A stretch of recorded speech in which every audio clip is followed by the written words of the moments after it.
Hello అందరికీ, గోరు చిక్కుళ్ళు కారం ఎలా చేయాలో చూపిస్తాను. 1/2 kg గోరు చిక్కుళ్ళు తీసుకున్నాను. ఉల్లిపాయలు 2 ఇలా సన్నగా పొడవుగా కట్ చేసి పెట్టుకోవాలి. కారానికి కావాల్సిన పదార్థాలు: ఎండుమిర్చి 10 గ్రాములు, వెల్లుల్లి 1, చింతపండు 2 రెమ్మలు, ధనియాలు 2 స్పూన్లు, 1/2 టీ స్పూన్ జీలకర్ర, రుచికి సరిపడా సాల్ట్.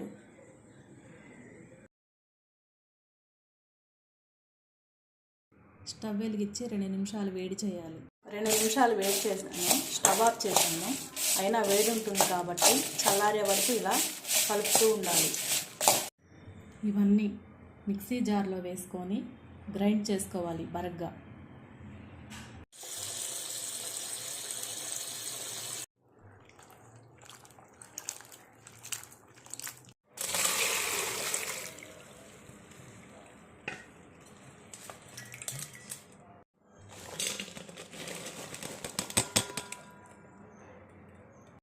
శుభ్రం చేసిన చిక్కుడుకాయలు ఒక కళాయిలో వేసుకొని 2 గ్లాసులు వాటర్ పోసుకొని 1/2 టీ స్పూన్ సాల్ట్,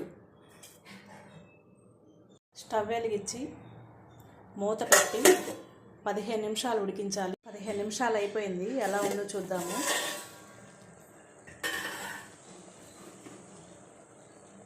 కుక్ అయిపోయింది, స్టవ్ ఆఫ్ చేద్దాం.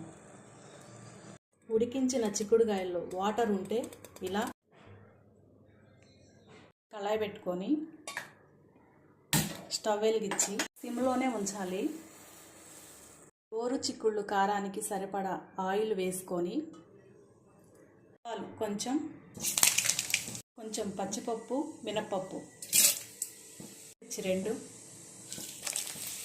కరివేపాకు 2 రెమ్మలు, కట్ చేసి పెట్టుకున్న ఆనియన్స్, 1/2 టీ స్పూన్ పసుపు. ఒక్కసారి కలుపుకొని 5 నిమిషాలు మూత పెట్టి మగ్గనివ్వాలి. 5 నిమిషాలు అయిపోయింది, ఎలా ఉందో చూద్దాము. గోల్డెన్ కలర్ వచ్చేసాయి. చిక్కుడుకాయల్లో కుక్ చేసేటప్పుడు మనం సాల్ట్ వేసాం కాబట్టి ఇప్పుడు లైట్గా మళ్ళీ వేసుకోవాలి.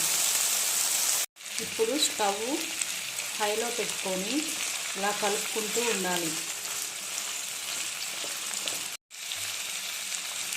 5 నిమిషాలు. ఇప్పుడు కారం వేసుకొని ఒకసారి కలుపుకొని స్టవ్ ఆఫ్ చేయడం. వేడి వేడి రైస్లో తింటే చాలా బాగుంటుంది.